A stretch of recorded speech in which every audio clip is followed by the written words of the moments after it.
স্থলযুদ্ধের পাশাপাশি এবার কৃষ্ণ সাগরে ড্রোন অভিযান জোরদার করেছে ইউক্রেন। দেশটির দক্ষিণে স্টেপ অঞ্চল থেকে উড্ডয়ন করা ড্রোন এখন নিশানা করছে রাশিয়ার জাহাজ, তেলবাহী ট্যাঙ্কার ও সামরিক সরবরাহে ব্যবহৃত যে নৌযানগুলো আছে সেই নৌযানগুলোতে। পাল্টা হামলা জোরদার করেছে রাশিয়াও। কৃষ্ণ সাগর ঘিরে তীব্র হয়েছে যুদ্ধ। দক্ষিণ ইউক্রেনের একটি খোলা মাঠ। সন্ধ্যা নামতেই একের পর এক আক্রমণাত্মক ড্রোন উড়ে আকাশে। এসব ড্রোন কৃষ্ণ সাগরে রাশিয়ার জাহাজ খুঁজে বের করার মিশনে ছুটে যায়।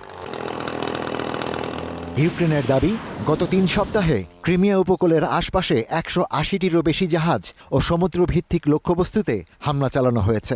আজব সাগর থেকে শুরু হওয়া এই অভিযান এখন কৃষ্ণ সাগর পর্যন্ত বিস্তৃত হয়েছে। এর লক্ষ্য ক্রিমিয়ায় রুশ দখলের খরচ বাড়ানো এবং যুদ্ধের গতি নিজেদের পক্ষে আনা। এটি একটি বৃহত্তর কৌশলগত পরিকল্পনার অংশ। কৃষ্ণ সাগর ও আজব সাগরে রাশিয়ার ট্যাঙ্কার বহরকে লক্ষ্য করেই এই অভিযান পরিচালিত হচ্ছে। ইউক্রেন বলছে, সাম্প্রতিক মাসগুলোতে তারা ক্রিমিয়াকে রাশিয়ার সঙ্গে যুক্ত করা সড়ক ও রেলপথেও হামলা চালিয়েছে। এতে জ্বালানি সংকট তৈরির পাশাপাশি বিদ্যুৎ ও গ্যাস অবকাঠামো ক্ষতিগ্রস্ত হয়েছে বলে দাবি কিয়েভের। এখন সেই চাপ আরও বাড়াতে সমুদ্রপথের সরবরাহ ব্যবস্থাকেও লক্ষ্য করা হচ্ছে।